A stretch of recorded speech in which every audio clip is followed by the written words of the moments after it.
Let's take you now to a live look at Capitol Hill, where the United States Senate is teeing up a vote on the War Powers Resolution. That is happening later today. If passed in the Senate and the House, it could require President Trump to seek congressional approval for any continued military action against Iran. If he signs it. And there's no sign that it will pass the Senate. The vote comes a day after Secretary of State Marco Rubio briefed Congress on Operation Epic Fury. So yesterday, our Caitlin Huey-Burns pressed the secretary about the justification for the strikes. Listen to this exchange. Yesterday, you told us that Israel was going to strike Iran and that's why we needed to get involved. Today, the president said that Iran was going to get your statement is false. So that's not what I was asked very specifically. Were you there yesterday? Yes, I asked a question. No, were you the one that, because somebody asked me a question yesterday, did we go in because of Israel? And I said, you were asking me that follow-up. And I said, no. I told you this had to happen anyway. The president made a decision, and the decision he made was that Iran was not going to be allowed to hide behind its ballistic missile program, that Iran was not going to be allowed to hide behind its ability to conduct these attacks. All right, people, Dr. John is here. So this is happening right now. Marco Rubio, Trump's Secretary of State, has broken publicly with the president on critical national security issues, including nuclear weapons, classified documents, and intelligence leaks. The unprecedented rift between the top diplomat and his boss is sending shockwaves through Washington and raising questions about who actually controls American foreign policy. Let me take you back to the moment that really exposed this rift. It happened when reporters asked Rubio about a statement Trump had made regarding nuclear weapons. Trump had said something about the United States being able to wipe out civilization with nuclear weapons and nuclear power. It was an extreme statement. It was alarming rhetoric. And reporters wanted to know what Rubio thought about it. They wanted to see if he would defend Trump's comments. They wanted to see if he would explain or justify Trump's rhetoric to the cameras and to the American people. And Rubio's response? So let's bring in CBS News congressional correspondent Caitlin Huey-Burns. Caitlin, what is remarkable about that interaction that you had with the Secretary of State is, in essence, you were able to show on video how typically the administration deals with the press, right? Which is that when you ask them about something that they said on the record, the initial reaction, the first reaction is to decry fake news, say that's not what I said, that's not what happened. But in this rare moment, you happen to be the reporter who asked Secretary Rubio the question, who then elicited a response that you were just quoting back to him. I thought that was incredibly remarkable. Hey, Vlad. Yeah, I mean, it's been a whirlwind on Capitol Hill today and yesterday and the day before with all of these briefings. And we keep receipts. We keep transcripts of all of the things that we ask and how exactly they are answered. And I do want to unpack a little bit of that, if I may, because Rubio was asked two different things in that briefing, in that press conference that he gave to us on Monday. The first question I asked him on Monday was, what exactly was the imminent threat? And I want to read to you what he said. He said, there's absolutely an imminent threat. He literally turned and walked away. He just walked off. He completely avoided the question. He refused to defend Trump. He didn't want to engage. He didn't want to be on camera defending Trump's most extreme and dangerous rhetoric about nuclear weapons. It was a stunning moment. It was a very clear signal that Rubio won't always follow Trump's script. It was a very clear sign that on national security, Rubio is willing to break with Trump. It was Rubio saying, I won't defend this. No matter what Trump wants, no matter what my job requires, I'm not going to stand here and justify this. Now, you might be thinking, okay, so Rubio walked away from a question. That happens all the time in politics. What's the big deal? But this is different. This isn't just a politician dodging a question because they don't want to get into a controversy. It was that we knew that if Iran was attacked, and we believed they would be attacked, that they would immediately come after us. He went on to say the Department of War assessed that if we did that, if we waited for them to hit us first, after they were attacked by someone else, Israel attacked them, they hit us first, and we waited for them, we would suffer more casualties and more deaths. So he brought up Israel in that exchange. Later, in a subsequent follow-up, a colleague from ABC asked specifically about Israel. And the Secretary of State said in that exchange that we were going to go ahead anyway. So I just wanted to parse through the language there and say that we were not wrong and we were not putting any words in anyone's mouth. What happened the following day is that the president came out and said that America, the U.S., was always going to strike first. So what we are trying to do is get an accounting for the American people about... This is the Secretary of State refusing to defend the president's statement about nuclear weapons. This is the chief diplomat of the United States saying, I'm not going to be the one who stands up for this. This is a major break in the chain of loyalty that Trump demands from everyone in his administration. This is the kind of moment that creates cracks in the foundation of the entire government. And here's the thing that makes it even more dramatic. This isn't the only time Rubio has broken with Trump. There's a whole pattern here that we need to look at. There was the classified document situation. There was the Israeli intelligence leak. There was the dossier about Rubio himself that got leaked to the press by an Iranian source. All of these things are connected. All of them show that Rubio is willing to... The rationale for this war and what immediately led up to it. The Secretary of State told us that Iran had been developing nuclear weapons, had been trying to attain them even after the U.S.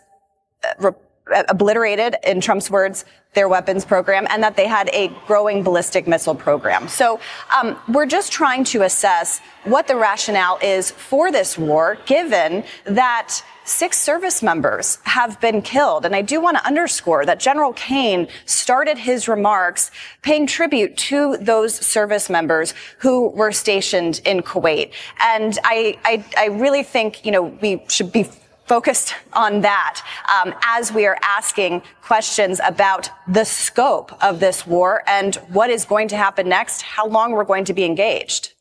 And you're looking at pictures of 4 of the 6, and I think to myself, the youngest was 20 years old. Think about... Push back against Trump on national security issues, even when it's difficult, even when it creates political problems, even when it risks his position in the administration. The classified document situation is particularly revealing. Back when Rubio was serving as vice chair of the Senate Intelligence Committee, he went on national television and demanded publicly that Congress get full access to the classified documents that were found stored at Mar-a-Lago. You remember that, right? The documents that Trump had kept at his Florida resort. The documents that should have been turned over to the National Archives. The documents that contained some of the most sensitive information in the entire U.S. government. Rubio said Congress needed to see what was actually in those documents. Where you were in your life at 20 years old and all the life that you've lived since then. Yeah, and another point that I'll make here is that these were reservists, and reservists are typically in subsequent years after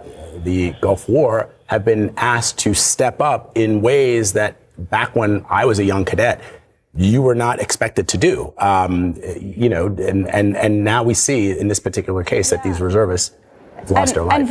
And Vlad, they're stationed in Kuwait. My brother was a reservist. He did 2 tours, 2 separate tours in Kuwait. It is typically a place that you think you go, a safe place. So these families, I'm just really thinking about these families at this time. He said Congress needed to know whether any of those documents involved sensitive sources and methods that could compromise intelligence operations. He said Congress needed to understand whether they pose real national security risks to the country. He was essentially saying that national security oversight is more important than protecting any particular president's personal interests or political standing. He was saying that Congress has a constitutional right to know what those documents contain and why they were stored where they were stored. And he was making these demands while Trump was president. He was making these demands of his own administration. He was pushing for transparency and accountability from the very government he was serving in. That takes courage. That takes conviction. That takes a willingness to put national security above personal loyalty. But the classified document story doesn't end there. There was also the situation with the Israeli military plans that got leaked to the press. This was a catastrophic national security breach. Classified U.S. documents were leaked to journalists. These documents contained internal U.S. assessments of Israeli military plans against Iran. They showed what the U.S. intelligence community thought Israel was planning to do militarily. They described potential strike plans and tactics. And when this information got out, it had real consequences. Israel reportedly delayed its military response against Iran because of that devastating leak. The leak was a disaster for U.S.-Israeli intelligence sharing. It was a disaster for national security. It was a disaster for the security of an important ally. And Rubio's response to this leak was absolutely furious. He went on Fox News and called it treason. He said whoever leaked those classified documents should be prosecuted for treason. He said it was done deliberately to harm Israel. He said it showed that there are people inside the U.S. government who hate Israel and sympathize with Hamas and Hezbollah and other terrorist organizations. He was going after the leakers aggressively. He was going after what he saw as disloyalty to a key U.S. ally. He was taking national security breaches very seriously and treating them as matters of grave importance. But then something happened that changed everything. A massive dossier about Rubio himself got leaked to the press. It was a 551-page Trump campaign vetting dossier that had been compiled on Rubio when Trump was considering him for vice president or for Secretary of State. The dossier compiled Rubio's voting history and his educational background, and most importantly, his past criticisms of Trump's foreign policy and Trump's Russia stance alongside his more recent pro-Trump statements. And it got leaked and distributed widely by an Iranian source. Suddenly, Rubio was the target instead of the accuser. Suddenly, Rubio was dealing with his own lethal files being weaponized against him in public. Suddenly, his own confidential vetting materials were out in the world, being used against him by a hostile foreign power. The irony of this situation is absolutely staggering when you stop and think about it. Here you have Rubio, who has been demanding that Congress get access to classified documents. Here you have Rubio, who has been calling for leakers to be prosecuted for treason. Here you have Rubio, who has been saying that people who leak classified information should face the most serious consequences. And then his own vetting file gets leaked. His own confidential information gets weaponized. His own past statements about Trump get compiled and distributed by an Iranian source. And suddenly, Rubio understands firsthand what it feels like when your own files become a weapon against you. Let me break down what actually happened with this dossier because the details are really important for understanding the full scope of this situation. According to the journalist who received the dossier, it was supplied by an Iranian source, the same Iranian source who had previously leaked a dossier about J.D. Vance. This is the same hostile foreign power that has been actively working to undermine American democracy and destabilize the U.S. government. And they managed to get their hands on internal Trump campaign documents about Rubio. They managed to compile this information and distribute it to the press. They managed to weaponize Rubio's own vetting file against him. The dossier contained all kinds of potentially damaging information about Rubio. It had his voting history in the Senate. It had his educational background. It had his previous positions on various issues. But most importantly, it contained his past criticisms of Trump's foreign policy and Trump's stance on Russia.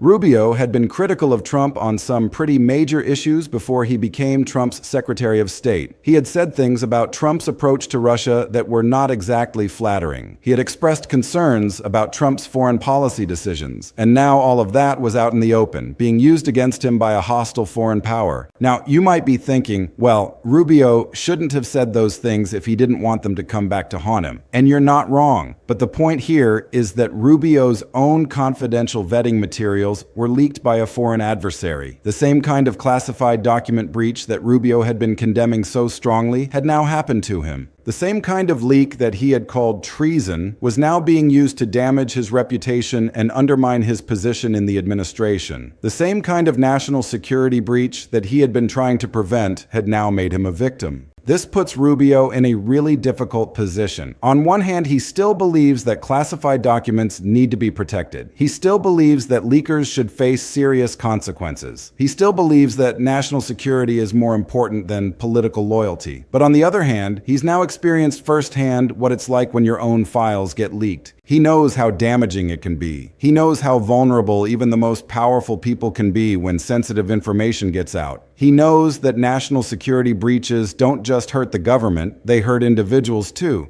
But the real moment that showed the deepest break between Rubio and Trump was the walkaway moment with the reporters. Think about what happened there. Trump had made a statement about nuclear weapons. He had said something about the U.S. being able to wipe out civilization with nuclear weapons and nuclear power. It was an extreme statement. It was alarming rhetoric. It was the kind of statement that makes allies nervous and gives enemies propaganda ammunition. And reporters asked Rubio directly what he thought about it. They wanted to see if he would defend Trump. They wanted to see if he would explain or justify Trump's position. They wanted to see if he would stay on Trump's script and provide cover for the president's most extreme statements. And Rubio's response was to just turn and walk away. He didn't answer. He didn't defend. He didn't stay on script. He didn't provide cover. He just walked off camera. And that's a very public and very visible statement that everyone can see. That's Rubio saying, I'm not willing to defend this. That's Rubio breaking from Trump. That's Rubio showing that on national security and on the most extreme rhetoric, he's not always going to carry Trump's line. Now, this is really significant because Rubio is doing this while serving as Trump's Secretary of State. He's not opposing Trump openly. He's not refusing to serve in the administration. He's not leaving the cabinet and walking away from his job, but he's also not blindly following Trump on every issue. He's trying to thread a very difficult needle. He's trying to be a loyal member of Trump's cabinet while also maintaining some independence on national security matters. He's trying to exercise proper oversight while also not openly breaking with Trump in ways that would force Trump to fire him. But it's clearly a difficult balance. In the moments where Rubio breaks with Trump, it's very revealing. Think about what Rubio's demand for access to Trump's classified documents actually means in practice. Rubio is saying that Congress needs to be able to see what Trump did with those documents. Congress needs to understand whether Trump mishandled classified information. Congress needs to review the national security implications of what Trump did. Rubio is essentially opening the door to congressional oversight of Trump's handling of the most sensitive documents in the government. That's not something Trump wants. That's not something Trump is willing to accept. That's not something Trump is comfortable with. But Rubio is pushing for it anyway. Rubio is saying national security oversight matters more than Trump's personal interest. And the same thing applies to the Israeli intelligence leak and how Rubio responded to it. Rubio is saying that national security is more important than anything else. He's saying that leaks have to be prosecuted as treason. He's saying that disloyalty to America and to American allies is unacceptable and must be punished. He's drawing a hard line on national security. And when Trump's statements about nuclear weapons threaten national security credibility or threaten to make alliances unstable, Rubio won't defend it. Rubio just walks away from the cameras rather than defend the indefensible. So what does this tell us about Trump's administration and how it actually works? Well, it tells us that even Trump's own cabinet members and close advisors are willing to break with him on national security issues even though he's their boss. It tells us that there's more dissent and disagreement within the Trump administration than the outside world usually sees. It tells us that national security concerns can overcome party loyalty and personal loyalty to Trump. It tells us that Trump's own people are not always willing to follow his script and carry his line. And it also tells us something very important about the fragility of the current system and the current government. We have foreign adversaries like Iran leaking dossiers about Trump officials and about people in his administration. We have massive classified document breaches happening. We have sensitive intelligence about Israeli military plans getting leaked to journalists. We have a system where the most lethal files are constantly at risk of being weaponized. Rubio is dealing with all of this. He's trying to protect national security. He's trying to exercise oversight of Trump. He's trying to maintain America's alliances. And he's trying to do it all while serving in an administration where the president has already shown a willingness to mishandle classified documents and to make alarming statements about nuclear weapons. So the question becomes whether Rubio can actually succeed at this balancing act going forward. Can he be a loyal member of Trump's cabinet while also maintaining independence on national security? Can he demand oversight of Trump while also defending Trump's administration? Can he refuse to defend Trump's most extreme rhetoric while also serving as Trump's Secretary of State? The answer so far seems to be that it's difficult. It requires walking away from cameras sometimes. It requires working quietly behind the scenes sometimes. It requires drawing clear lines on some issues while compromising on others. But the bigger question is what this means for national security and for the government's ability to handle the most sensitive files and the most critical decisions about war and peace. When you look at the broader context of what Rubio is doing here, it becomes clear that he's operating in a very complicated and difficult position. On one hand, he's the Secretary of State in Trump's administration. He's the chief diplomat for the United States. He's supposed to carry out Trump's foreign policy. He's supposed to be loyal to Trump and to the administration's policies and positions. He's supposed to defend Trump's decisions and statements and actions to the world. That's his job as Secretary of State. That's what Trump hired him to do.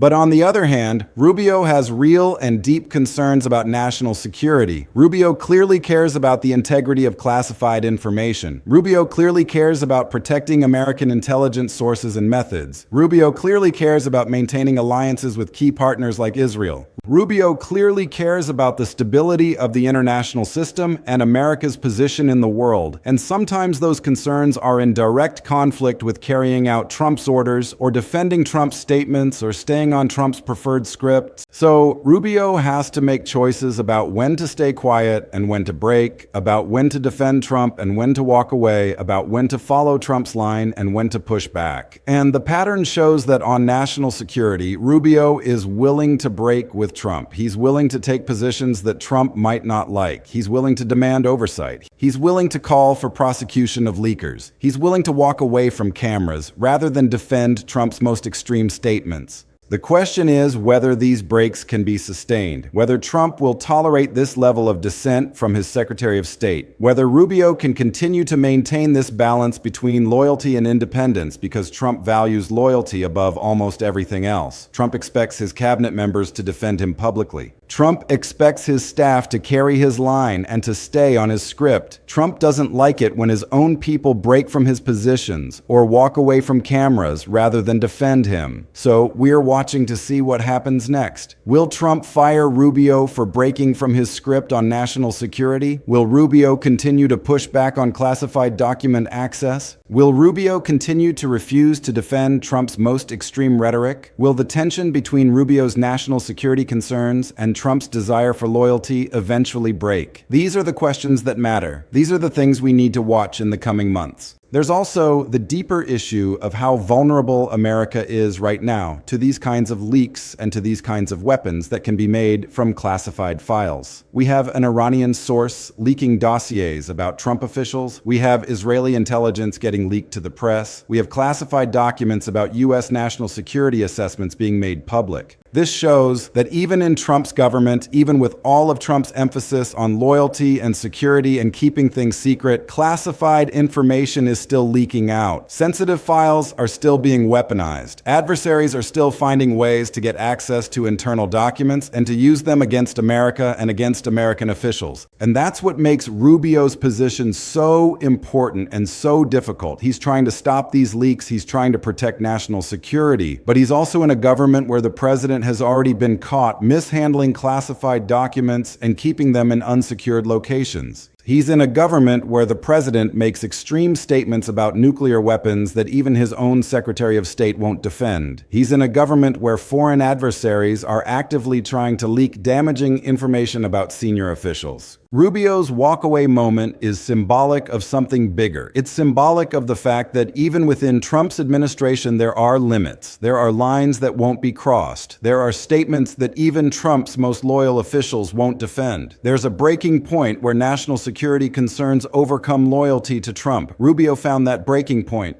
Rubio decided that defending Trump's statement about wiping out civilization with nuclear weapons was a line he wouldn't cross. That's what that walkaway moment means. It means Rubio has limits. It means Rubio won't defend everything Trump says. It means Rubio prioritizes national security over loyalty. And that tells us something important about the stability of Trump's government and about whether the system can work properly even under Trump. It tells us that not everyone in Trump's administration is willing to follow his script blindly. It tells us that there are still some people in government who care more about national security than about loyalty to Trump. It tells us that Congress might be able to exercise some oversight even within a Trump administration. It tells us that there are cracks in the facade of total loyalty that Trump tries to maintain. But it also shows how fragile that system is, how much depends on individuals like Rubio being willing to break with Trump, how vulnerable America is to the weaponization of classified files and internal documents by hostile foreign powers, how easily the balance between loyalty to the president and loyalty to national security can tip in the wrong direction.